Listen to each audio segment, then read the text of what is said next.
रुद्रसेन ने तुरंत प्रतिक्रिया दी और साइड में चकमा दे दिया। ठंडी हवा दूर तक उड़ गई और पत्थर की दीवार को छेद दिया। रुद्रसेन ने ठंडी हवा का एक झोंका छूसने लगा। ये किससे निकला? क्या ये शक्ति बहुत मजबूत नहीं थी? रुद्रसेन ने खंजर से फ्लेमिंग टाइगोन के शरीर को काटना जारी रखा। अंत में रुद्रसेन ने फ्लेमिंग टाइगोन के शरीर को काट दिया। रुद्रसेन की दृष्टि में एक काली तलवार दिखाई दी। ये तलवार है, रुद्रसेन ने कहा। तलवार फ्लेमिंग टाइगोन के शरीर के अंदर पड़ी थी, जिससे एक ठंडी क्यूई निकल रही थी जो किसी की आत्मा को कंपा सकती थी। देखो, फ्लेमिंग टाइगोन के शरीर के अंदर एक लाश है।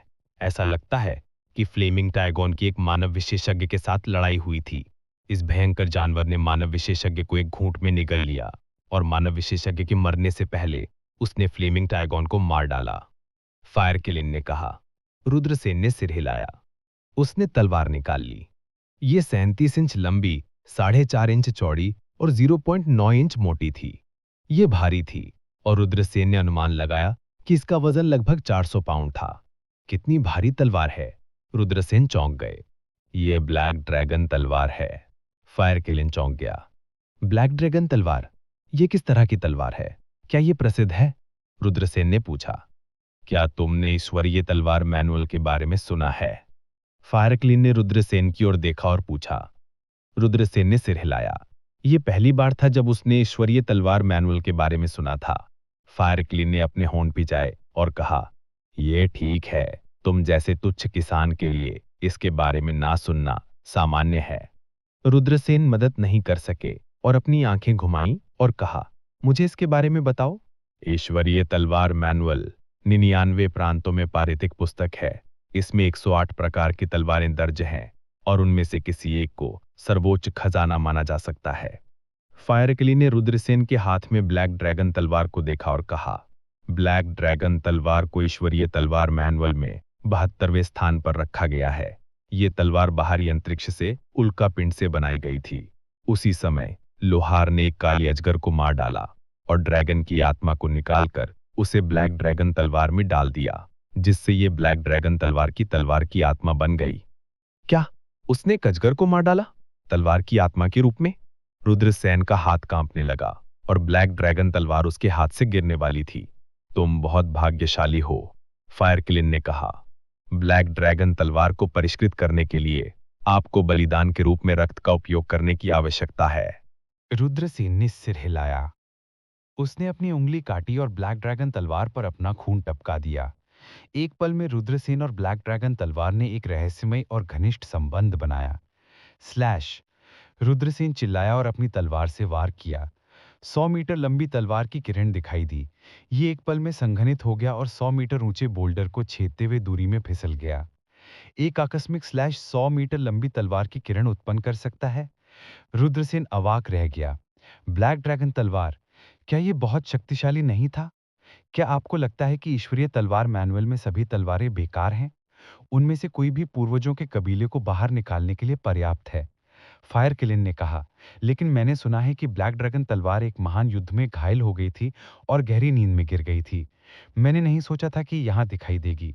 यदि ब्लैक ड्रैगन तलवार जाग जाती है तो ब्लैक ड्रैगन तलवार और भी अधिक शक्तिशाली हो जाएगी।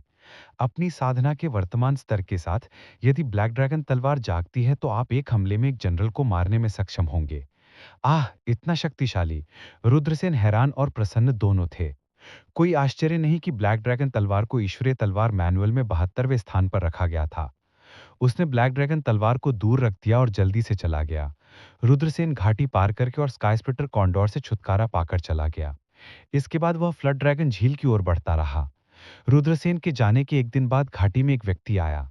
यह प्रताप कुल का युवा स्वामी था। धवलेंद्र प्रताप ने कहा, यही जगह है। ब्लैक ड्रैगन तलवार, मैं आ रहा हूं। धवलेंद्र प्रताप ने गुफा में प्रवेश किया और जलती हुई टिगॉन की लाश को देखा। वह जल्दी से ब्लैक ड्रैगन तलवार की तलाश में दौड़े। उन्होंने कहा, उसका पेट काट दिया गया है। क्या ऐसा हो सकता है? धवलेंद्र प्रताप ने जब जलते हुए टिगॉन के शरीर के पेट को देखा तो उनके हाव भाव बदल गए। उन्होंने एक संभावना के बारे में सोचा और उनका चेहरा बेहद उदास हो गया। उसने फ्लेमिंग टिगॉन के शरीर की तलाशी ली, लेकिन उसे ब्लैक ड्रैगन तलवार नहीं मिली। धवलेंद्र प्रताप पागलों की तरह दहाड़ते हुए बोले, ये कैसे हो सकता है? मैं धवलेंद्र प्रताप ने ब्लैक ड्रैगन तलवार का पता लगाने के लिए कुल 3 साल और अनगिनत प्रयास किए। ये कौन है? इसे सबसे पहले किसने चुराया? मेरी ब्लैक ड्रैगन तलवार किसने चुराई? विकल्प सूचक। रुद्रसेन को स्वाभाविक रूप से नहीं पता था कि उनके जाने के समय बाद धवलेंद्र प्रताप ब्लैक ड्रैगन तलवार की खोज के लिए गुफा में प्रवेश कर गए थे। वे इतना गुस्से में थे कि उन्होंने खून की उल्टी कर दी। यदि रुद्रसेन को इस बात की जानकारी होती तो वह खुशी से ताली जरूर बजाते। प्रताप परिवार के साथ उनका संबंध व्यावहारिक रूप से असंगत था। प्रताप परिवार निश्चित रूप से रुद्रसेन को इतनी आसानी से नहीं जाने देता। शायद निकट भविष्य में रुद्रसेन का धवेंद्र प्रताप से सीधा टकराव होगा। यदि ब्लैक ड्रैगन तलवार रुद्रसेन के हाथों में पड़ जाती है, तो इससे रुद्रसेन की ताकत बहुत बढ़ जाएगी। अगर यह धवेंद्र प्रताप के हाथों में जाता है, तो यह निश्चित रूप से रुद्रसेन के लिए एक आपदा होगी। सौभाग्य से ऐसा कुछ भी नहीं हुआ। 5 दिन बाद रुद्रसेन और फायर किलिन आखिरकार नागसर झील पर पहुंचे। विशाल नागसर झील जहां तक नजर जा सकती थी, फैली हुई थी। आसपास का माहौल भी शांत था। यह वह जगह थी जहां नागसर रहते थे। स्वाभाविक रूप से किसी अन्य नागसर ने यहां आने की हिम्मत नहीं की जब तक कि वे नागसर का रात्रि भोज नहीं बनना चाहते थे। मुझे कांसे दो, फायर किलिन ने कहा। रुद्रसेन ने बाजार से प्राप्त कांसे को फायर किलिन को सौंप दिया। कांसे की उत्पत्ति बहुत अच्छी लग रही थी।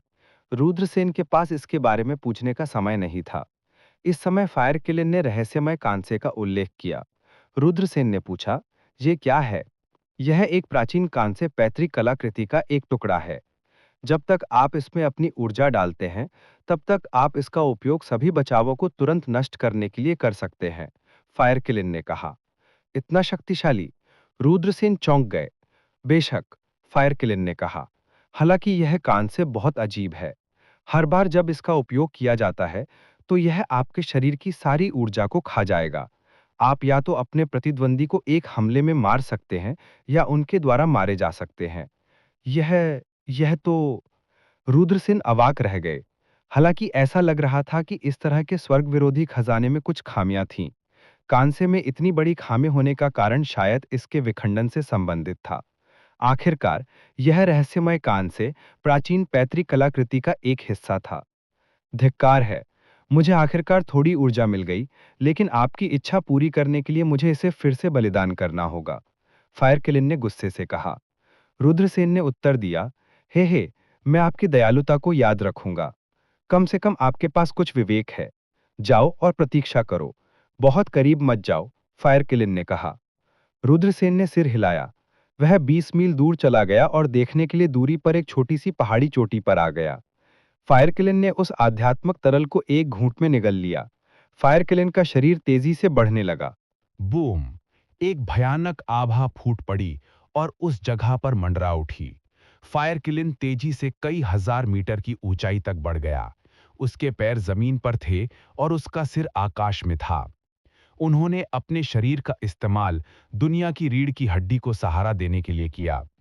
ऐसा लग रहा था कि फायर किलिन में बदल गया था, जिसकी दिव्य शक्ति को राक्षसी ऑर्ब ने नहीं खाया था। असरदार, एक अमर देवता की तरह।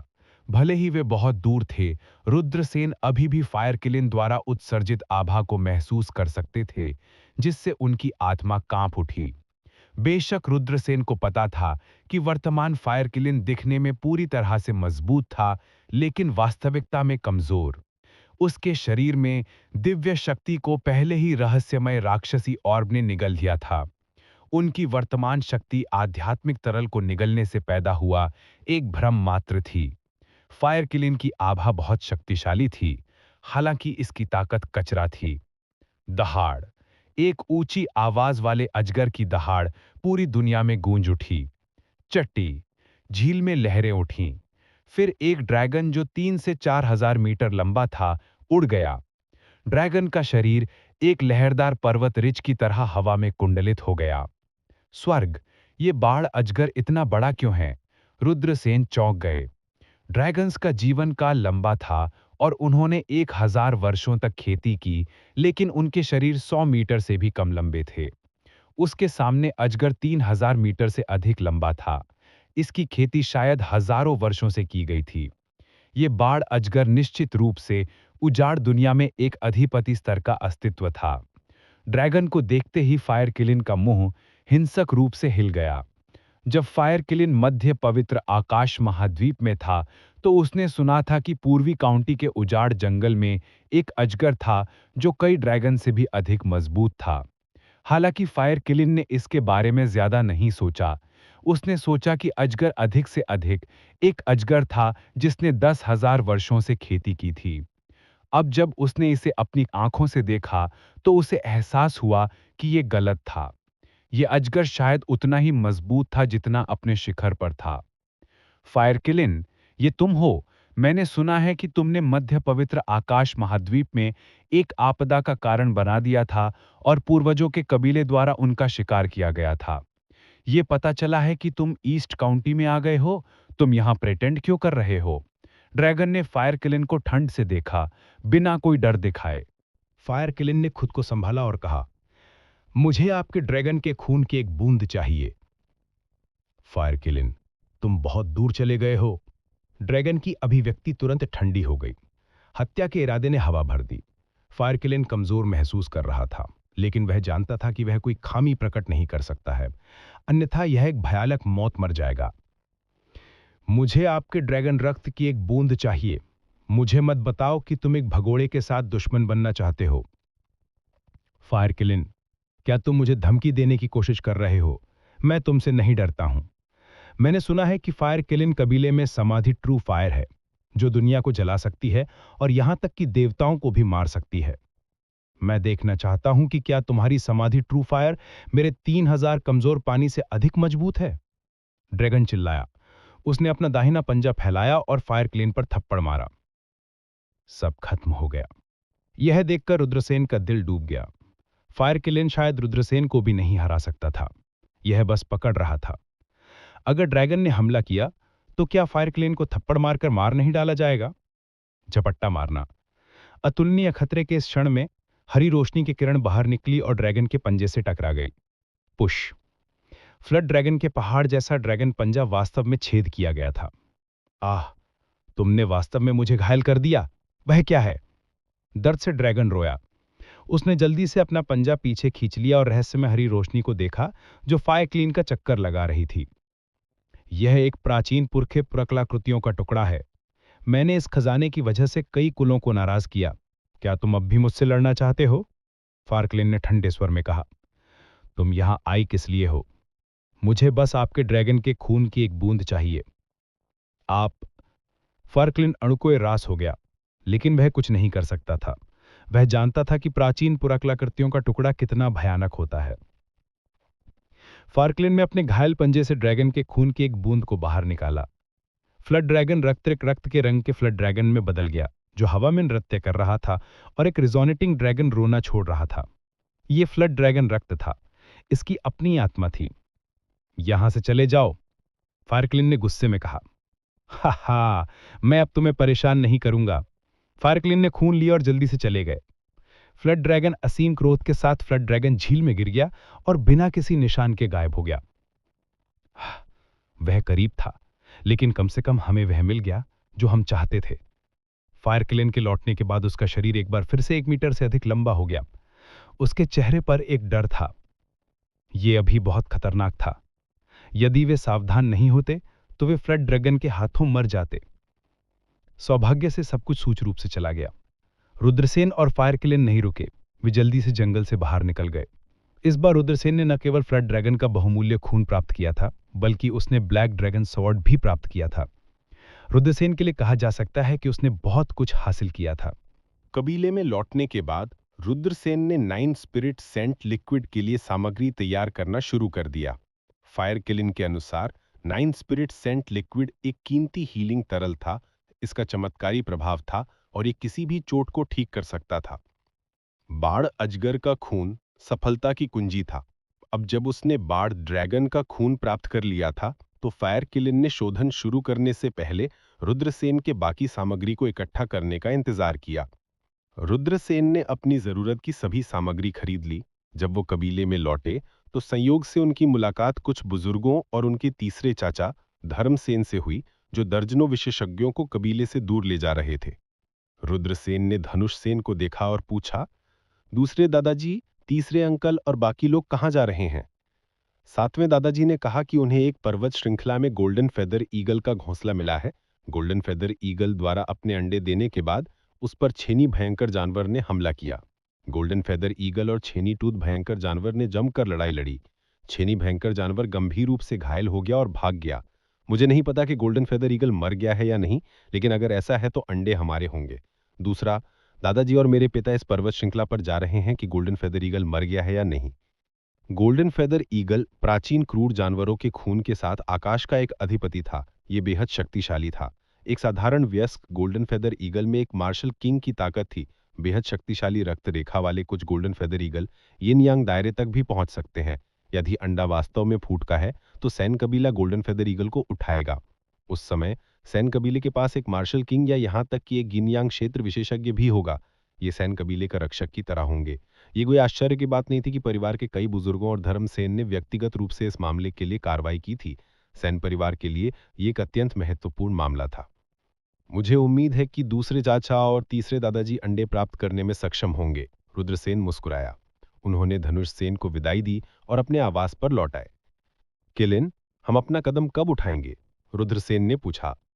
मुझे 3 दिन आराम करने दो और स्वस्थ हो जाऊं। 9 स्पिरिट्स होली लिक्विड को परिष्कृत करना कोई आसान काम नहीं है। इसके अलावा मेरी वर्तमान स्थिति अभी भी बहुत खराब स्थिति में है, फायर किलिन ने बेबसी से कहा। रुद्रसेन ने सिर हिलाया। फायर किलिन की दिव्य शक्ति को रहस्यमयी शैतानी मोती ने खा लिया था। अतीत में वो अपनी इच्छानुसार कई काम कर सकता था, लेकिन अब फायर किलिन के लिए ये कठिनाइयों से भरा था। समय बीत गया। पलक झपकते ही 3 दिन बीत गए। इस दिन फायर किलिन आखिरकार तैयार हो गया। रुद्रसेन ने उन जड़ी बूटियों को निकाला जिनकी फायर किलिन को जरूरत थी।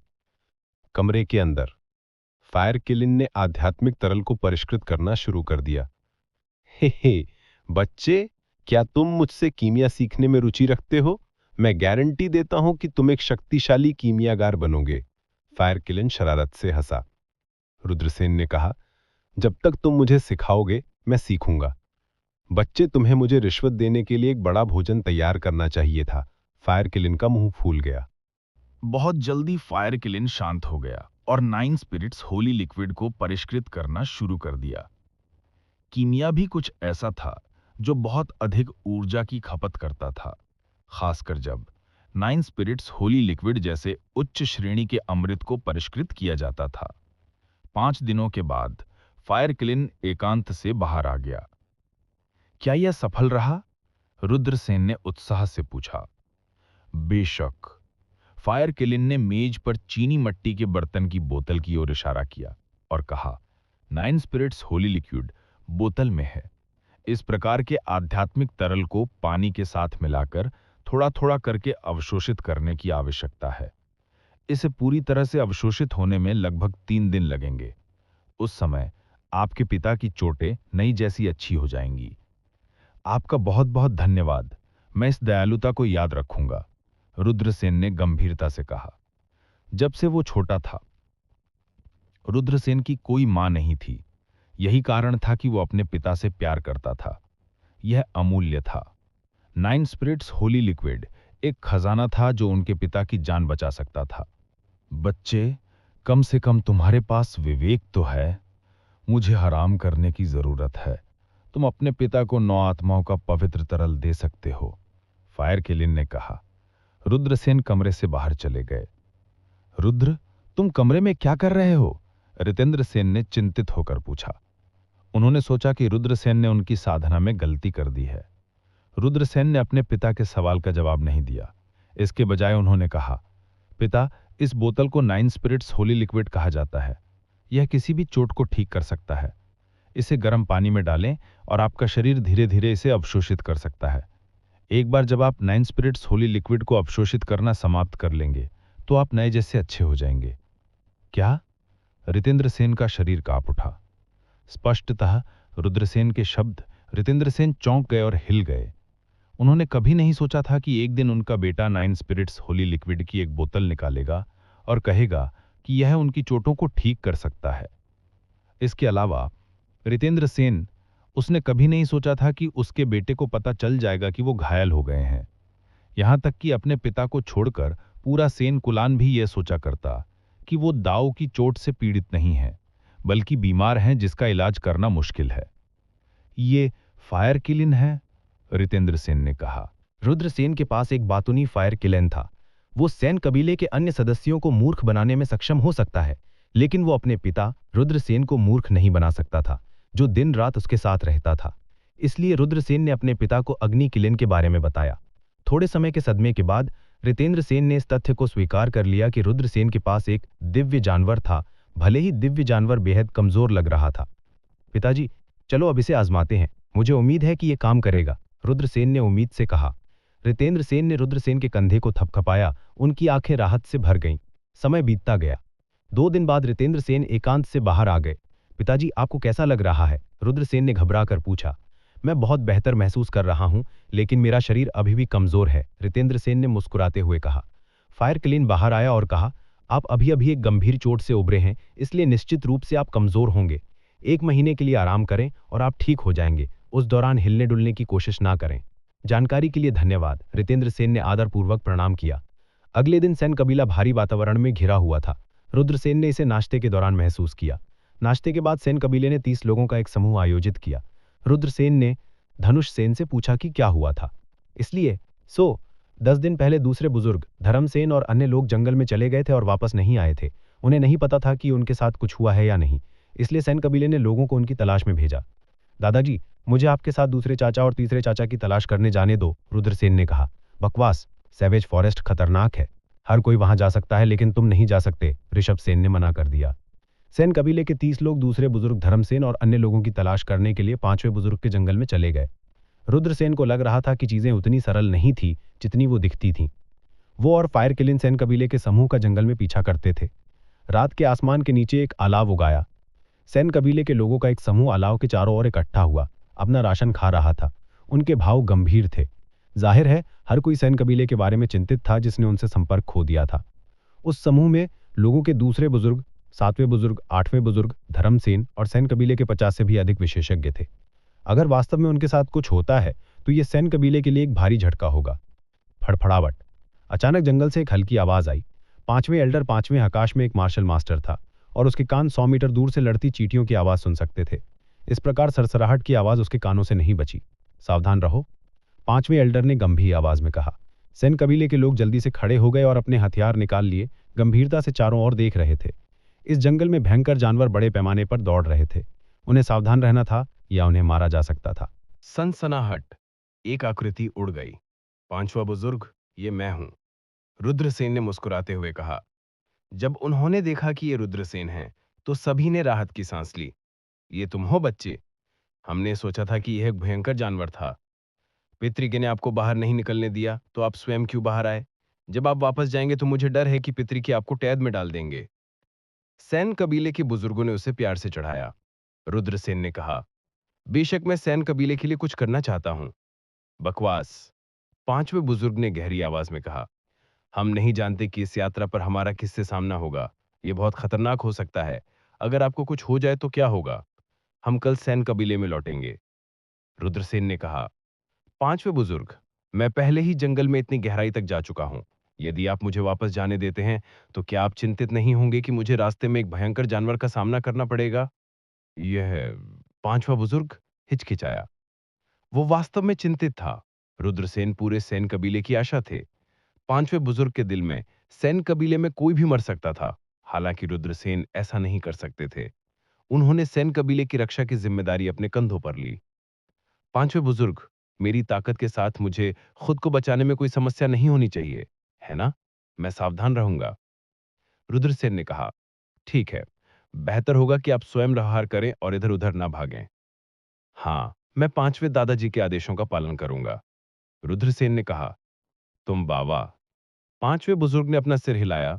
एक ही समय पर गुस्सा और मनोरंजन दोनों महसूस किया। मुझे यकीन है कि आप भी भूखे होंगे। आओ और कुछ खाओ। भोजन की बात करें तो फायर किलिन के आने के बाद उसने पहले ही अलाव पर भुने हुए मांस का एक बड़ा टुकड़ा पकड़ लिया था और चबाना शुरू कर दिया था। सैन परिवार के सदस्यों को भी पता था कि रुद्रसेन के पास एक अजीब जानवर था। हालांकि वह फायर किलिन की असली उत्पत्ति को नहीं जानता था, लेकिन वह इससे बहुत आश्चर्यचकित नहीं था। आखिरकार विदेशी जानवर मानसिक थे। रुद्रसेन की ओर से विदेशी जानवर ने कुछ भी विशेष रूप से उत्कृष्ट नहीं दिखाया। अगले दिन जैसे ही भोर हुई, रुद्रसेन और अन्य लोगों ने गहराई की ओर अपनी यात्रा जारी रखी। 50 मील दूर सैन कबीले के 40 से भी अधिक लोगों का एक समूह जंगल से भाग रहा था। इनमें से ज्यादातर घायल हुए थे। ये दूसरे बुजुर्ग के लिए विशेष रूप से सच था। उसकी एक बांह काट दी गई थी और वह काफी दुखी लग रहा था। सेन कबीले के पास मूल रूप से जंगली जंगल में 50 से अधिक लोग थे, लेकिन अब केवल 40 बचे थे। यह स्पष्ट था कि उनके 10 से अधिक कबीले के लोग मारे गए थे। दूसरे अंकल, अब आप कैसा महसूस कर रहे हैं? धर्मसेन ने दूसरे बुजुर्ग को चिंतित होकर देखा। दूसरे बुजुर्ग ने एक हाथ खो दिया था और बहुत सारा खून बह गया था। उसका चेहरा पीला पड़ गया था और उसकी आभा कमजोर थी। उसने कहा, मैं अभी नहीं मरूंगा। सभी को जल्दी करने के लिए कहें। मुझे उम्मीद है कि हम इस आपदा से बच सकते हैं। धर्मसेन ने दांत पीसते हुए कहा, अगर हम इस विपत्ति से बच गए तो हम निश्चित रूप से नालन कबीले को ढूंढ लेंगे और बदला लेंगे। भागना? आपको क्या लगता है आप कहां जा रहे हैं? आज तुम सब यहीं मर जाओगे। हुश हुश हुश। उसके बाद 300 से अधिक लोग जंगल से बाहर निकले और सेन कबीले के 40 लोगों को घेर लिया। नालन कबीले से 2 लोग बाहर चले गए। उनमें से एक लंबा और हट्ठा कट्ठा बूढ़ा आदमी था। इस बूढ़े का नाम मूलदेव राणा था। वो नालन कबीले के महान बुजुर्ग थे। दूसरे व्यक्ति नालन कबीले के सुपर जीनियस दिव्यांश नलेंद्र थे। दिव्यांश वर्तमान में इंपीरियल कॉलेज में खेती कर रहे थे। उन्हें एक दुर्लभ प्रतिभा माना जाता था जो 100 वर्षों में केवल एक बार दिखाई देती थी। इंपीरियल कॉलेज में भी वे सभी प्रसिद्ध प्रतिभाशाली थे। उसकी ताकत भी अथाह थी। बूढ़े, क्या तुम हम सभी को मारने की कोशिश कर रहे हो? सातवें बुजुर्ग ने मूलदेव राणा को ठंडे भाव से देखा। मूलदेव राणा ने उपहास किया, हमारे नालन परिवार के सुनहरे पंख वाले ईगल का अंडा छीनने की हिम्मत करने के लिए खुद को दोष देना। और क्या, हमारे नालन परिवार के अलावा एक और खोज है। जो भी इसके बारे में जानता है वो मर जाएगा। एक आत्मा मेरी? दूसरे बुजुर्ग का चेहरा ठंडक से भर गया। 5 दिन पहले सेन कबीला गोल्डन फेदर ईगल के घोंसले में आ गया था, लेकिन गंभीर चोटों से मृत्यु हो गई थी। सुनहरे पंख वाले ईगल के अंडों में से एक सेन परिवार द्वारा प्राप्त किया गया था।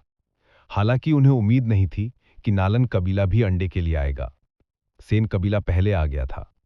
नालन कबीले ने अपनी संख्या पर भरोसा किया था, इसलिए वह सेन परिवार के सदस्यों को मारना चाहता था और अंडे चुराना चाहता था। सेन कबीले की संख्या बहुत कम थी। जैसे ही वे भागे, सेन कबीला और नालन कबीले को पता चला कि घाटी में एक स्पिरिट माइन है जहां गोल्डन फेदर ईगल ने अपना घोंसला बनाया था। स्पिरिट माइन से एक दुर्लभ स्पिरिट क्रिस्टल निकाला जा सकता है। यह स्पिरिट क्रिस्टल भगवान और पृथ्वी की ऊर्जा से बना है, जो खेती के लिए उपयोग किए जाने पर ग्रेट स्ट्रेंथ लेटेंट ड्रैगन पिल की तुलना में 10 गुना या 100 गुना अधिक प्रभावी है। एक स्पिरिट माइन एक कबीले के लिए अनंत धन ला सकती है, यहां तक कि सेन कबीले को और नालन कबीले को मिलाकर। गोल्डन फेदर ईगल एक कबीले का संरक्षक बन सकता है। एक स्पिरिट माइन एक कबीले को बहुत लाभ पहुंचा सकती है। इसलिए इससे सेन कबीले को खत्म करने के नालन कबीले के संकल्प को बल मिला। एक महान लड़ाई के बाद सेन कबीले ने 10 से अधिक विशेषज्ञों को खो दिया। वे भाग गए, लेकिन वे अभी भी नालन कबीले से घिरे हुए थे। यह सही है, एक आत्मा खदान गोल्डन फेदर ईगल का अंडा तुम्हें 1000 गुना मारने के लिए पर्याप्त है। हमला, मार डालो! नालन कबीले के विशेषज्ञ जोर से चिल्लाए और सेन कबीले के 40 लोगों की ओर दौड़ पड़े। उन्हें मौत तक लड़ो! सेन कबीले का खून उबल गया। इन सभी ने नालन परिवार के लोगों के खिलाफ अपने जीवन के साथ लड़ाई लड़ी। मार डालो! मारना! मार डालो! धर्मसेन चिल्लाया। उसने अपना लंबा ब्लेड चलाया और एक ही स्लैश से सेन कबीले के विशेषज्ञ को मार डाला। जाहिर है, धर्मसेन को भी पता था कि इस बार बाधाएं उनके खिलाफ थीं। वे अपने जीवन की परवाह किए बिना पूरी तरह से लड़ रहा था। हालांकि नालन परिवार के बहुत सारे लोग थे, हालांकि धर्मसेन ने नालन परिवार के कई लोगों को मार डाला था, लेकिन उन्हें कई घाव भी हुए थे और खून टपक रहा था। अन्य बुजुर्ग भी नालन परिवार के लोगों से घिरे हुए थे।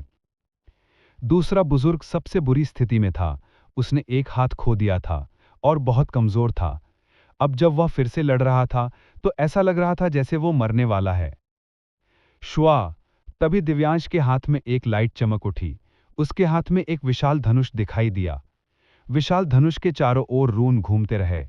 दिव्यांश ने जादुई तीर निकाला और धनुष की डोरी खींच ली। एक चमकदार रोशनी संघनित हो गई। स्वर्ग और पृथ्वी की ऊर्जा इकट्ठी हुई और धनुष द्वारा अवशोषित कर ली गई। विशाल धनुष एक बहुमूल्य खजाना था, जिसे महान सौर देवता विभाजन धनुष कहा जाता था। ये एक शक्तिशाली आत्मा हथियार था, जो एक अमर उड़ने वाली तलवार से भी अधिक कीमती था। सनसनाहट, तीर उड़ गया। पुफ्स, सेन परिवार के विशेषज्ञों में से एक को छेद दिया गया। तीर ने उस विशेषज्ञ को दर्जनों मीटर दूर उड़ते हुए भेजा। उसे एक चट्टान पर कील ठोक दिया। इसे झुंड में लेता है, दूसरा बुजुर्ग दहाड़ने लगा। पर्वत सेन उनके भतीजे थे, लेकिन अब वे उसकी हत्या कर दी गई थी। दूसरा बुजुर्ग पागल शेर की तरह था। उसने अपना ब्लेड पकड़ लिया और नालन कबीले के सदस्यों पर हमला कर दिया। पू, नालन कबीले के विशेषज्ञों को दूसरे बुजुर्ग के ब्लेड से मार दिया गया था। बूढ़ी, तुम्हारी बारी है। दिव्यांश का चेहरा एक भयावह मुस्कान से भर गया जब उसने अपना धनुष खींचा और एक और तीर चलाया। सनसनाहट, दूसरा तीर मारा गया। यह दूसरे बुजुर्ग की ओर बिजली की तरह तेज था। अंकल, सावधान रहें। धर्मसेन गुस्से में थे। दूसरे बुजुर्ग ने अभी अभी सेन परिवार के एक विशेषज्ञ की हत्या कर दी थी। इस समय दूसरे बुजुर्ग की छाती की ओर एक तीर मारा गया। दूसरा बुजुर्ग इसे चकमा नहीं दे सका। मर जाओ। दिव्यांश का चेहरा हत्या के इरादे से भर गया था। ऐसा लग रहा था जैसे वो पहले से ही दूसरे बुजुर्ग को अपने तीर से मारते हुए देख सकता था। दूसरे बुजुर्ग ने आह भरी। उसने सोचा था कि वह मरने वाला है, लेकिन उस पल एक सिलहुट जंगल से बाहर कूदकर दूसरे बुजुर्ग के सामने उतरा। कहा, यह एक सुंदर युवक था। उसने अपना दाहिना हाथ बढ़ाया और उस तीर को पकड़ लिया जो दूसरे बुजुर्ग की छाती को छेदने वाला था। रुद्र! दूसरे बुजुर्ग रुद्रसेन को अपने सामने आते देखकर चकित रह गए। मूल रूप से उन्होंने सोचा था कि वे एक तीर से मारे जाएंगे, लेकिन उन्हें उम्मीद नहीं थी कि रुद्रसेन इस समय यहां दिखाई देंगे। मार डालो, मार डालो, मार डालो! दूर से युद्ध की चीखें सुनी जा सकती थीं। पांचवें बुजुर्ग ने सेन परिवार के 20 से अधिक विशेषज्ञों को लेकर युद्ध के मैदान में और सेन परिवार के बाकी सदस्यों में शामिल हो गए। पांचवें चाचा! पांचवें बुजुर्ग की आकृति को देखकर धर्मसेन की आंखें चमक उठीं, मानो उन्हें जीवित रहने की उम्मीद दिखाई दे रही हो। दूसरे दादाजी, आपका हाथ! रुद्रसेन ने दूसरे बुजुर्ग के कटे हुए हाथ को देखा और आंसू बह निकले। उनके दिमाग में उनके दूसरे दादा की छवि अभी भी दयालु बूढ़े व्यक्ति थे, जो 10 साल पहले उन्हें और धनुष सेन के भाइयों को कैंडी खरीदने के लिए लेके गए थे। पर अब उनके दूसरे दादा, जो उन्हें अपने पोते की तरह मानते थे, ऐसी दयनीय स्थिति में समाप्त हो गए थे। एक हाथ काट दिया गया था। मार डालो, मार डालो, मार डालो! रुद्रसेन का दिल अनंतहीन हत्या के इरादे और अनंतहीन घृणा से भर गया था। अब वो केवल बदला लेना चाहता था। वो अपने दूसरे दादाजी का बदला लेना चाहता था। ये कौन है? मैं उसे मारने के लिए जा रहा हूं, रुद्रसेन ने दांत पीसते हुए कहा। नहीं, वो नहीं मरेगा। रुद्र, आपको कुछ नहीं हो सकता। आप हमारे सेन परिवार की आशा हैं। पांचवा भाई, चलो बाहर निकलते हैं। सेन परिवार, चलो बाहर निकलते हैं। दूसरा बुजुर्ग चिल्लाया। भले ही वो गंभीर रूप से घायल हो गया था, लेकिन दूसरे बुजुर्ग ने फिर भी कड़ी मेहनत की और अपनी पीठ सीधी कर ली। ब्रेकआउट! पांचवा बुजुर्ग चिल्लाया। सेन परिवार की तरफ से बाद में आए कबीले के सदस्यों को मिलाकर अभी भी लगभग 60 लोग थे। सभी एक साथ इकट्ठे हो गए और घेरे से बाहर निकलने की कोशिश की। हालांकि नालन परिवार को संख्या में फायदा था। वो घेरे से बाहर निकलना चाहते थे। ये करना आसान काम नहीं था। दिव्यांश ने उपहास करते हुए कहा, रुद्रसेन, हम फिर मिलते हैं। आपके दूसरे दादाजी का हाथ मैंने काट दिया था। मैंने एक स्लाइस से उसका हाथ काट दिया। उस समय का दृश्य अद्भुत था। खून बह निकला और यहां तक कि मेरे चेहरे पर छिड़काव भी हो गया। तुम मरने के लायक हो। रुद्रसेन ने दांत पीस लिए और दिव्यांश नालेंद्र की ओर देखा। तो बाहर आओ और मुझसे लड़ो। दिव्यांश ने उपहास किया। रुद्रसेन वास्तव में दिव्यांश को टुकड़ों में काटना चाहते थे, हालांकि वो जानता था कि बड़ी तस्वीर अधिक महत्वपूर्ण थी। आखिरकार सेन परिवार संख्या के मामले में नुकसान में था। घेराबंदी से बाहर निकलना सबसे अच्छी रणनीति थी। तुम बाहर निकलना चाहते हो?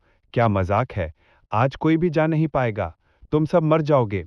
मूलदेव राणा ने उपहास किया। उन सभी को मार डालो, एक भी को जिंदा मत छोड़ो। हर एक व्यक्ति को जो तुम मारते हो तुम्हें 10,000 टेल्स चांदी और एक आंगन से पुरस्कृत किया जाएगा। जितना अधिक तुम मारोगे उतना ही तुम्हें पुरस्कृत किया जाएगा। मार डालो। एक बड़े इनाम के प्रलोभन में नालन परिवार के लोग दहाड़ते हुए सेन परिवार के लोगों की ओर दौड़ पड़े। वो पूरी तरह से पागल हो गए थे। उनकी हरकतें बेहद निर्दयी थी। सेन परिवार के लोगों को नालन परिवार के लोगों ने एक तरफ धकेल दिया और एक अराजक लड़ाई छिड़ गई। सनसनाहट, प्रकाश चमक उठा। दिव्यांश के हाथ में खून के रंग की कृपाण दिखाई दी। इस कृपाण का नाम सोल सेवरिंग था। ये आश्चर्यजनक शक्ति वाला एक आध्यात्मिक हथियार था। दिव्यांश नलन के इतने शक्तिशाली होने का कारण आत्मा विच्छेदन से बहुत अधिक संबंधित था। आत्मा को अलग करना यह दिव्यांश की युद्ध शक्ति को काफी बढ़ा सकता है। दिव्यांश नलिग ने सोल सेवरिंग को पकड़ लिया और काट दिया। पूं! सैन परिवार के एक विशेषज्ञ को दिव्यांश नलन ने टक्कर मार दी थी और उनका शरीर खून से लथपथ था। दिव्यांश नलन ने सोल सेवरिंग को जहराया और सैन परिवार के सदस्य को मारने ही वाला था। ठीक इसी समय धर्मसेन अभिवादन करने के लिए ऊपर गए, अपने हाथ में चौड़ी तलवार लहराते हुए और ऊपर से वार करते हुए। धर्मसेन सूर्यपुर शहर के सबसे मजबूत लोगों में से एक थे और उनका कृपाण कौशल अद्भुत था। उन्होंने लगातार 13 बार स्लैश आउट किया, लेकिन उन सभी को दिव्यांश नलिन ने ब्लॉक कर दिया। तोड़ो! दिव्यांश दहाड़ने लगा और उछल पड़ा। उनकी आत्मा विच्छेदन कृपाण रक्त लाल रोशनी से ढकी हुई थी। ये राक्षसी कृपाण की शक्ति थी। ये पूरी तरह से प्रदर्शित किया जा रहा था। बूम! एक भयानक शक्ति फूट पड़ी। सोल सेवरिंग कृपाण और धर्मसेन की कृपाण टकरा गईं। धर्मसेन सिर्फ एक साधारण कृपाण थे। जब कृपाण नीचे गिरा तो एक कर्कश आवाज आई। एक कर्कश आवाज सुनाई दे रही थी। धर्मसेन की कृपाण को सीधे दिव्यांश की सोल सेवरिंग सेबर ने तोड़ दिया था। कृपाण कीक में कंपन हुआ। यह तुरंत धर्मसेन के शरीर में घुस गया। धर्मसेन को उड़ा दिया गया था और दिव्यांश नलन ने उन्हें गंभीर रूप से घायल कर दिया था। मर जाओ! दिव्यांश नलन ने उपहास किया और अपनी आत्मा विच्छेदन कृपाण को लहराया। धर्मसेन पर फिर से हमला किया। वो सीधे उसका सिर कलम करना चाहता था। तीसरा चाचा! रुद्रसेन का चेहरा अचानक बदल गया। उसने नालन कबीले के विशेषज्ञ पर चाकू से मार दिया, जो उस पर तलवार से हमला कर रहा था, और फिर जल्दी से भाग गया। उस महत्वपूर्ण क्षण में रुद्रसेन आखिरकार आ गए। झंझनांग! कृपाण और तलवार टकरा गई और चिंगारी हर जगह उड़ गई। एक हमले के बाद रुद्रसेन ने जल्दी से गिरते हुए धर्मसेन को पकड़ लिया। रुद्रसेन, क्या तुम यहां मरने के लिए हो? तुम चचा भतीजे आज मेरे हाथों मर जाओगे, दिव्यांश ने उपहास किया। अंकल वनदीप सेन, मेरे तीसरे चाचा का ख्याल रखना, रुद्रसेन ने कुछ ही दूरी पर सेन परिवार के एक सदस्य को चिल्लाया। सेन परिवार के कुछ सदस्य दौड़ कर आए और गंभीर रूप से घायल धर्मसेन की रक्षा की। रुद्र, सावधान रहो, धर्मसेन पीले चेहरे के साथ चिल्लाया। चिंता मत करो, रुद्रसेन ने सिर हिलाया और दिव्यांश नालेंद्र की ओर देखने के लिए मुड़ा। उसने दिव्यांश नालेंद्र पर तलवार तान दी। आज मैं तुम्हें मार डालूंगा। बेशरम घमंड करो, मेरी कृपाण खाओ, दिव्यांश ने उपहास किया। भूम! उसने अपनी कृपाण से वार किया। दिव्यांश पूरी तरह से फट गया। कृपाण स्वर्ग और पृथ्वी को तोड़ना, स्वर्ग को चकनाचूर करना। एक स्लैश के साथ कोई भी जीवित नहीं बचा था। दिव्यांश के कृपाण घातक थी, इसकी शक्ति अकल्पनीय थी। वह चमकदार कृपाण नीचे गिर गई। उसकी शक्ति इतनी भयानक थी कि इसने लोगों को डर से कांप दिया। सरसराहट! रुद्रसेन ने अपनी तलवार निकाल ली। उसकी तलवार ब्लैक ड्रैगन तलवार में बदल गई थी। यह ईश्वरीय तलवार मैनुअल से एक दिव्य तलवार थी। दिव्यांश के हाथ में सोल सेवरिंग कृपाण एक अनमोल स्पिरिट वेपन था, लेकिन ईश्वरीय तलवार मैनुअल में प्रसिद्ध दिव्य तलवारों की तुलना में यह केवल कचरा था। बव्वा, क्या तुम्हें सचमुच लगता है कि तुम मेरे खिलाफ लड़ सकते हो? जब से मैंने सोल सेवरिंग कृपाण का उपयोग करना शुरू किया है, मैं कभी पराजित नहीं हुआ हूं और आज भी वही है, तुम मेरे हाथों मरना तय कर रहे हो। दिव्यांश ने बार बार उपहास किया। वह भयानक कृपाण नीचे गिर गई। आसपास के लोग, चाहे वह सेन परिवार हो या नालन परिवार, सभी ने देखा। यह दोनों परिवारों के दो युवा प्रतिभाओं के बीच की एक टक्कर थी। नालन परिवार के पक्ष के लोग स्वाभाविक रूप से आत्मविश्वास से भरे हुए थे। उनका मानना था कि रुद्रसेन का वध होना तय था। सेन परिवार के लोगों ने रुद्रसेन को चिंतित दृष्टि से देखा। आखिरकार यहां तक कि दूसरे बुजुर्ग और धर्मसेन को दिव्यांश ने गंभीर रूप से घायल कर दिया था, जिसने सोल सेवरिंग कृपाण का उपयोग किया था। दिव्यांश बहुत भयानक था। हालांकि रुद्रसेन की प्रगति बहुत तेज थी, दिव्यांश नालन की तुलना में अभी भी एक बड़ा अंतर था। इस समय सभी ने रुद्रसेन और दिव्यांश को जमकर टकराते देखा। बजना, टक्कर की सुरीली आवाज सुनाई दी। एक ऐसा दृश्य जिस पर सभी को विश्वास करना मुश्किल लगा, वह सामने आया। जब रुद्रसेन और दिव्यांश की टक्कर हुई तो दिव्यांश के हाथ में आत्मा विच्छेदन कृपाण वास्तव में रुद्रसेन की काली तलवार से आधे हिस्से में कट गई थी। कश! रुद्रसेन ने दोनों हाथों से तलवार पकड़ रखी और आगे की ओर बढ़ गया। एक स्लैश से दिव्यांश का सिर काट दिया गया। खून बह निकला। वह मर चुका है। यंग मास्टर दिव्यांश का निधन हो गया है। नालन परिवार के कई लोग अविश्वास में चिल्लाए। उनकी नजर में दिव्यांश एक अजेय अस्तित्व था, पर अब वह एक ही स्लैश से मारा गया था। यह नालन परिवार के लिए एक बड़ा झटका था। यह कैसे हो सकता है दिव्यांश? तुम बहुत बुरी तरह मर गए। मूलदेव राणा दहाड़ते हुए रुद्रसेन की ओर दौड़ पड़े। दिव्यांश, वह नालन परिवार की आशा थी। वह वही था जिसने नालन परिवार को गौरव दिलाया, पर अब वह एक ही स्लैश से मारा गया था। यह नालन परिवार के लिए एक बड़ा झटका था। मूलदेव राणा केवल दिव्यांश का बदला लेने के लिए रुद्रसेन को मारना चाहता था। यंग मास्टर ने दिव्यांश को मार डाला। युवा मास्टर रुद्र बहुत शक्तिशाली है। सेन परिवार की ओर से यह एक अलग ही दृश्य था। हर कोई खुशी से झूम उठा। रुद्र, सावधान रहो। मूलदेव राणा को रुद्रसेन की ओर भागते देखकर दूसरे बुजुर्ग और पांचवें बुजुर्ग चिल्लाए। वे रुद्रसेन के लिए चिंतित थे। मूलदेव राणा 7वें फर्वेमांट मार्शल मास्टर था। उसकी शक्ति उत्कृष्ट थी। एक बार जब उसने हमला किया तो उससे निपटना बेहद मुश्किल था। इसके अलावा उनके पास युद्ध का समृद्ध अनुभव था। दिव्यांश की तुलना उनसे नहीं की जा सकती।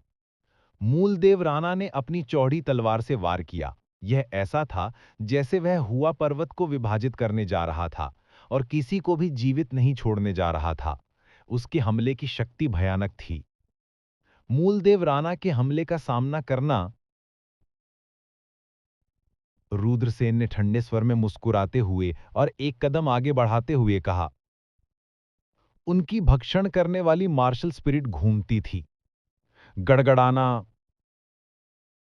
एक भक्षण करने वाला ब्लैक होल तुरंत दिखाई दिया। ब्लैक होल ने एक शक्तिशाली चुंबकीय क्षेत्र का निर्माण किया और मूलदेव राणा को घेर लिया। मूलदेव राणा की गतिविधियों में काफी बाधा आई। बउआ, तुमने किस तरह की राक्षसी तकनीक का इस्तेमाल किया? मूलदेव राणा के भाव बदल गए। वह पीछे हटना चाहता था, लेकिन तब तक बहुत देर हो चुकी थी। रुद्रसेन ने मूलदेव राणा को पीछे हटने का मौका नहीं दिया। वह आगे बढ़ा। चिलचिलाती धूप तलवार तकनीक। रुद्रसेन ने अपने सबसे शक्तिशाली आक्रमण का प्रयोग किया। आखिरकार मूलदेव राणा की साधना मार्शल मास्टर क्षेत्र की छठी स्वर्गीय परत तक पहुंच गई थी, जो रुद्रसेन से 3 स्तर ऊंची थी। यदि कोई इस स्तर के विशेषज्ञ को मारना चाहता है तो उसे लड़ाई को जल्दी समाप्त करना होगा। इससे पहले कि वह मजबूत पैर जमाए और तैयार ना हो, उसे मार डालो। एक बार जब मूलदेव राणा निगलने वाले ब्लैक होल से मुक्त हो गए तो वह बच नहीं पाएंगे। अब इस व्यक्ति को मारना आसान नहीं होगा, इसलिए रुद्रसेन में भी विस्फोट हो गया। उनका तुरुप का पत्ता था भक्षण मार्शल स्पिरिट।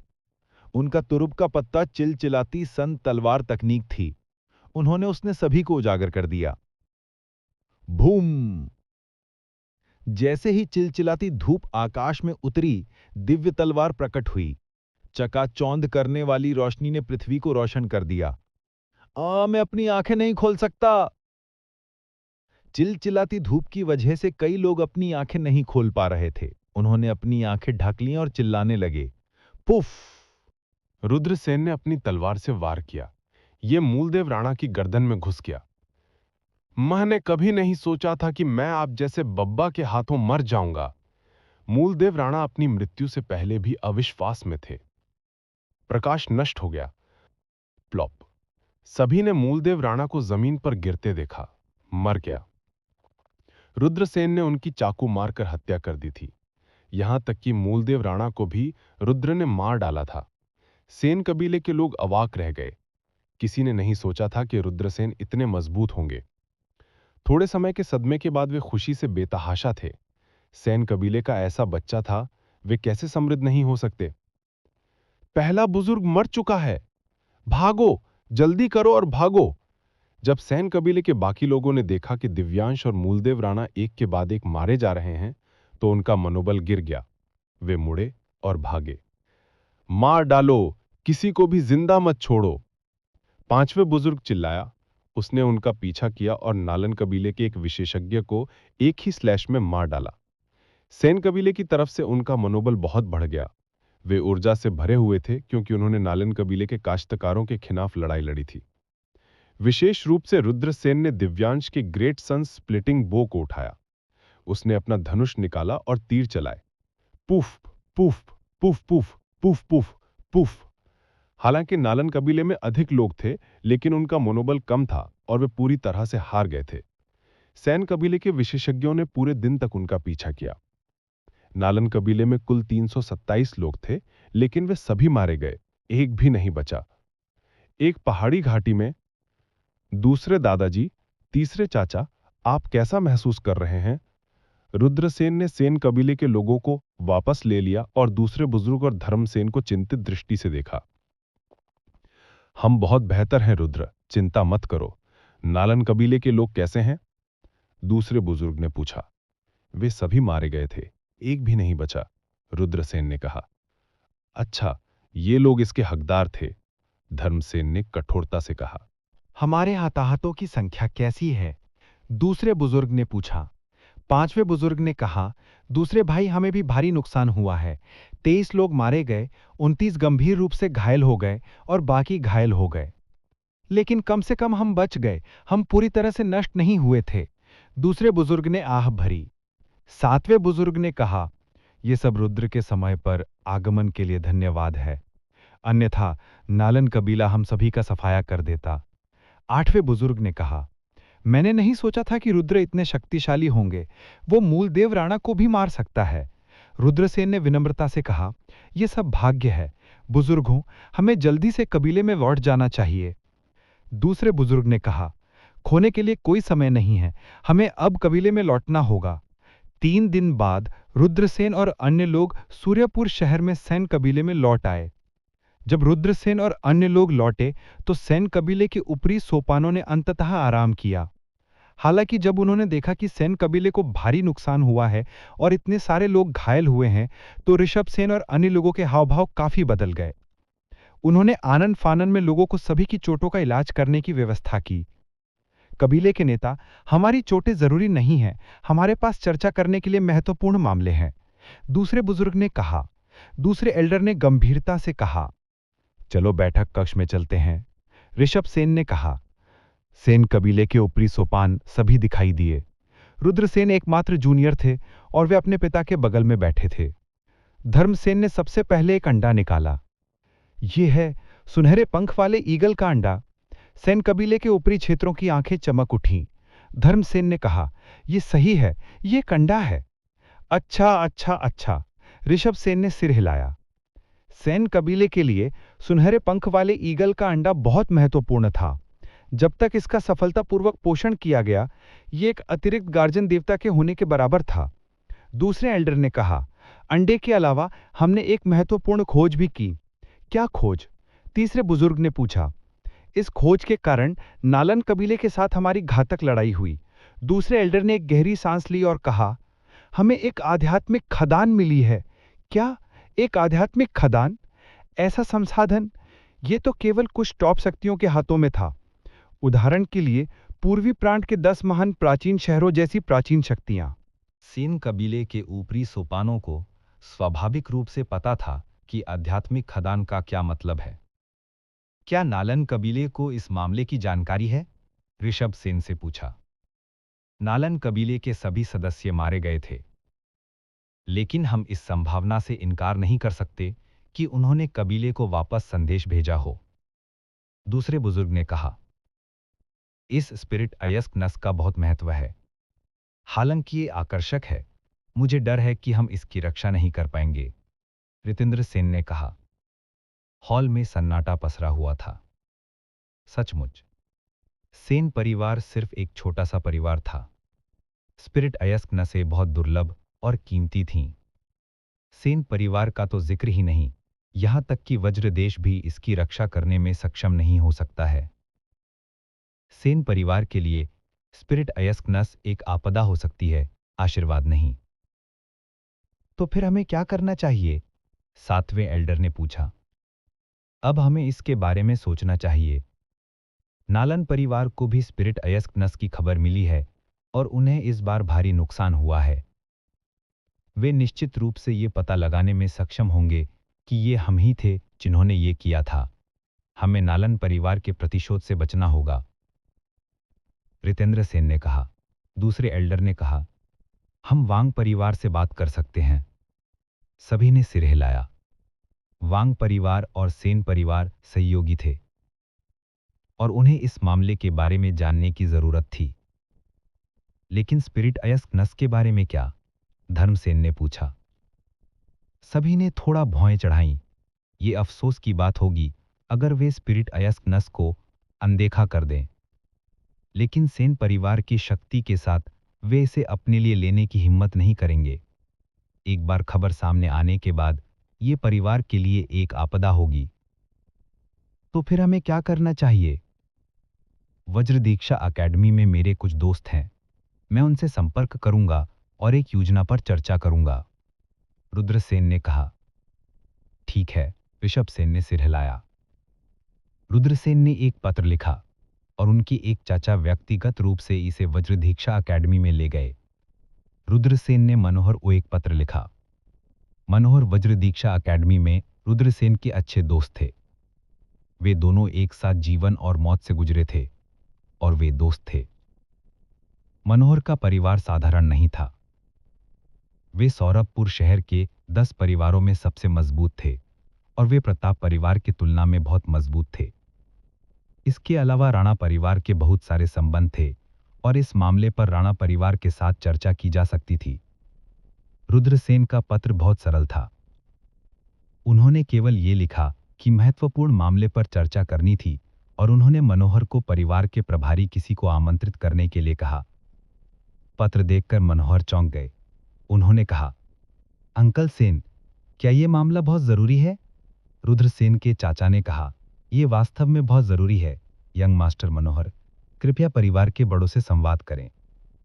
ठीक है, मैं अभी वापस जाऊंगा। मनोहर आनन फानन में कबीले में लौट आए और ये बात अपने पिता सुवेज राणा को बताई।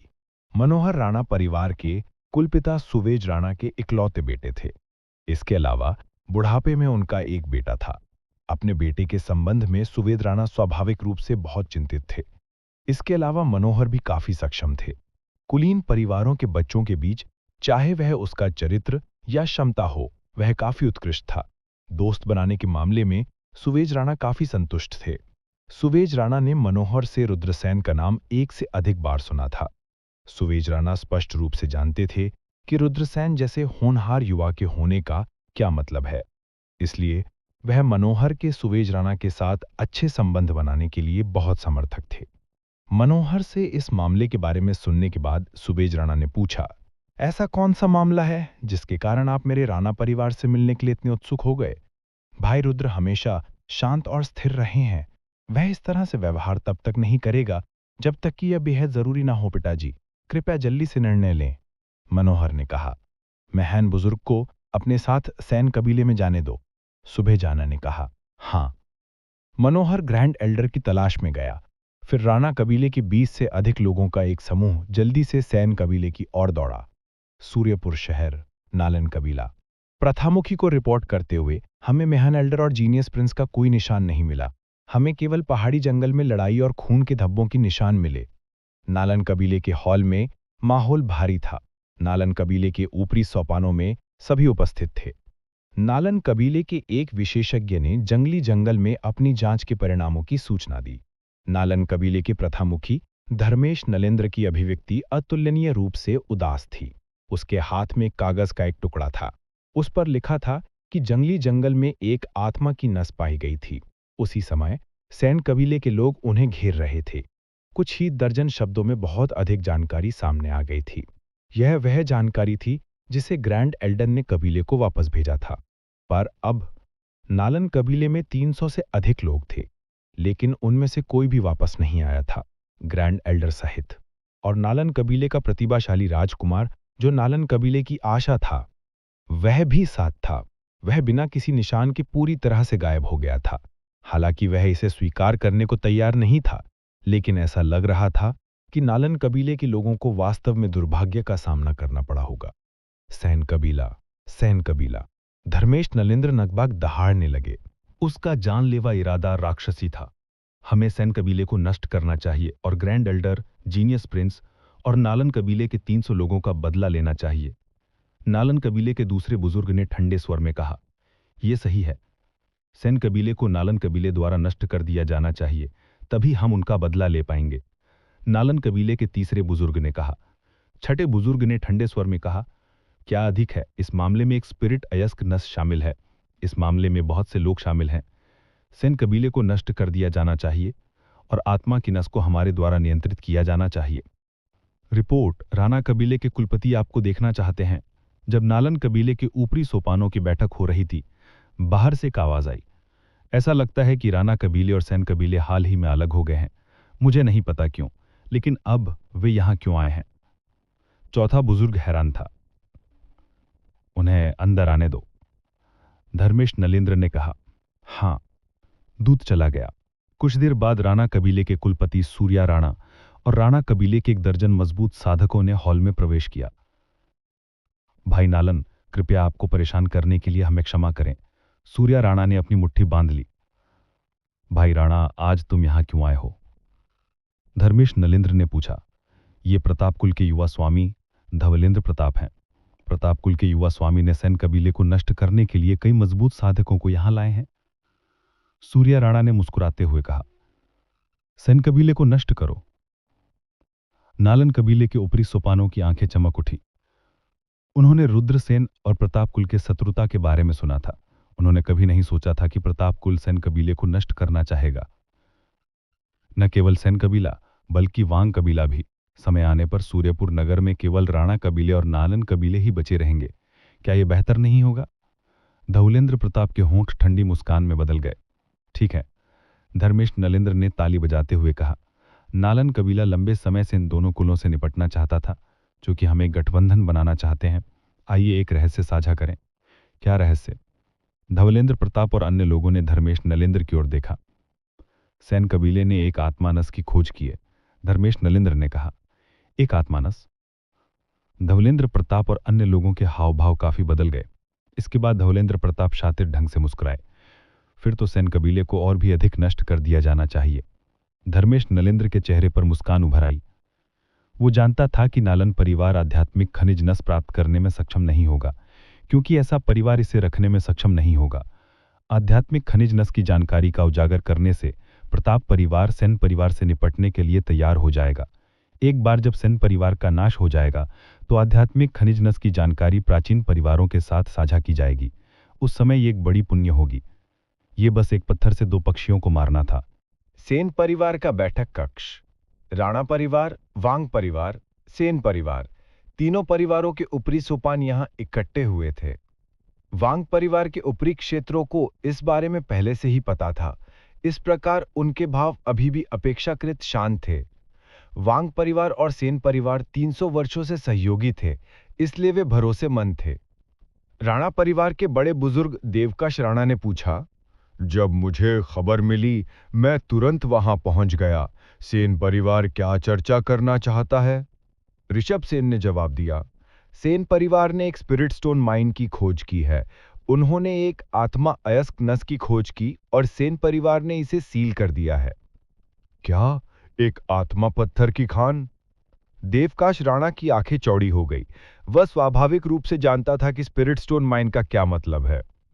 क्या यह सच है? बेशक ये सच है। ऋषभ सेन ने सिर हिलाया। अच्छा, अच्छा, अच्छा। देवकाश राणा ने 3 बार कहा, फिर पूछा, सेन परिवार के मुखिया, आप क्या योजना बना रहे हैं? ऋषभ सेन मुस्कुराए, फिर रुद्र सेन की ओर देखा और कहा, मैंने रुद्र से सुना है कि राणा परिवार का प्राचीन शक्तियों के साथ कुछ संबंध है। हम उन्हें स्पिरिट स्टोन माइन के बारे में जानकारी प्रदान करने की उम्मीद करते हैं। स्पिरिट स्टोन माइन एक बहुत ही महत्वपूर्ण मामला था।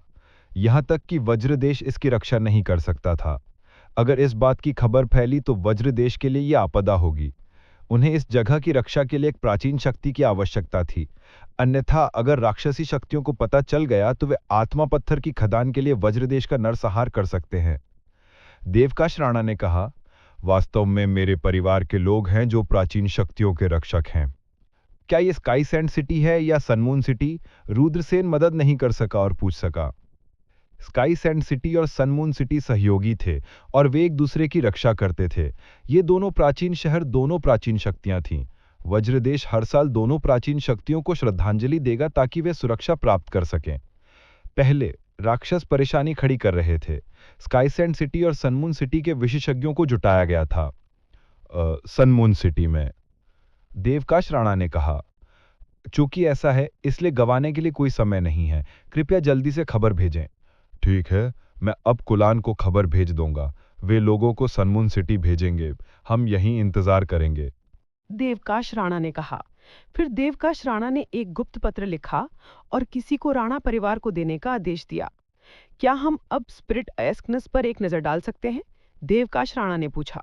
बेशक, ऋषभ सेन ने सिर हिलाया। देवकाश राणा और बाकी लोग सेन कबीले के तीसरे बुजुर्ग के साथ खदान की ओर बढ़ रहे थे। अगले कुछ दिनों में सौरभपुर शहर शांत और शांतिपूर्ण रहा। इससे रुद्रसेन को लगा कि कुछ गड़बड़ है। रात में जब पिता और पुत्र चाय पी रहे थे और बातें कर रहे थे तो रुद्रसेन ने अपनी शंका व्यक्त की। पिताजी, तार्किक रूप से कहें तो नालन कबीले को इस मामले को आराम नहीं करने देना चाहिए था। उन्हें बदला भी लेना चाहिए था। कोई आंदोलन क्यों नहीं हुआ? रितेंद्र सेन ने भौं से कोड़ते हुए कहा, यह अजीब है, यह बहुत शांतिपूर्ण है। यदि ये इतना शांतिपूर्ण है तो नालन कबीले कुछ और भी बड़ी योजना बना रहा होगा। अगले दिन रुद्रसेन ने कुछ कीमती सरल निर्माण सामग्री खरीदना शुरू किया। उन्होंने पूरे सेन परिवार को घेरने के लिए गठन का उपयोग करने की योजना बनाई। यदि कोई खतरा था तो सरण सेन परिवार की सुरक्षा सुनिश्चित कर सकती थी। रुद्रसेन ने 3 प्रकार की संरचनाओं को स्थापित करने की योजना बनाई, अर्थात 9 स्वर्ग भूर भलैया गठन, महान काले केचुआ गठन, महान सफेद टाइगर गठन। 9 स्वर्ग भूल भुलैया गठन एक भ्रामक गठन था। एक बार अंदर जाने के बाद कोई भ्रमित हो जाएगा और खुद को बाहर निकालने में असमर्थ होगा। महान काले कछुआ गठन एक रक्षात्मक गठन था। महान सफेद टाइगर गठन एक आक्रमणात्मक गठन था। रुद्रसेन के 3 तैनाती मंत्रों का उपयोग सेन कबीले की हवेली की रक्षा के लिए आक्रमण, बचाव और भ्रम पैदा करने के लिए किया जा सकता है। जब रुद्रसेन गठन की स्थापना कर रहे थे तो उन्होंने सेन कबीले के कई लोगों का ध्यान आकर्षित किया। ऋषभ सेन ने पूछा, रुद्र, तुम क्या कर रहे हो? रुद्रसेन ने कहा, मैं पूरे सेन कबीले के चारों ओर एक विशाल तैनाती जादू कर रहा हूं। आप एक फॉर्मेशन स्थापित कर रहे हैं? ऋषभ सेन रुद्रसेन को घूरते हुए अवाक रह गए। वो स्वाभाविक रूप से जानता था कि गठन स्थापित करने का क्या मतलब है। केवल एक महान शरण गठन मास्टर ही ऐसा कर सकता है। केवल एक शरण गठन मास्टर ही गठन स्थापित कर सकता है। पूरे वज्र देश में शरण गठन मास्टरों की संख्या एक हाथ पर गिनी जा सकती है। उनका अपना पोता और उस पर भी एक शरण गठन मास्टर। रुद्र, तुम... ऋषभ सेन को लगा कि उनके होंठ सूखे और फटे हुए हैं। रुद्रसेन ने कहा, मैं लंबे समय से डीन से शरण गठन सीख रहा हूं। अब मैं golden rank array formation master हूं, शुरुआती रैंक। एक मध्यम रैंक शरण गठन मास्टर 23 अलग अलग संरचनाओं को स्थापित कर सकता है। रुद्रसेन की बातें सुनकर ऋषभ सेन को सुखद आश्चर्य हुआ। Array formation master? हाँ, मैंने नहीं सोचा था कि हमारे सेन परिवार में एक महान शरण गठन मास्टर दिखाई देगा। यह खबर तेजी से पूरे सेन परिवार में फैल गई। अगर आपको ये कहानी पसंद आई हो तो लाइक, शेयर और सब्सक्राइब जरूर करें मेरे channel Mukul the story teller को, और नीचे कमेंट करके बताइए कि आपको अगली कहानी किस विषय पर चाहिए। मिलते हैं अगली कहानी में। धन्यवाद।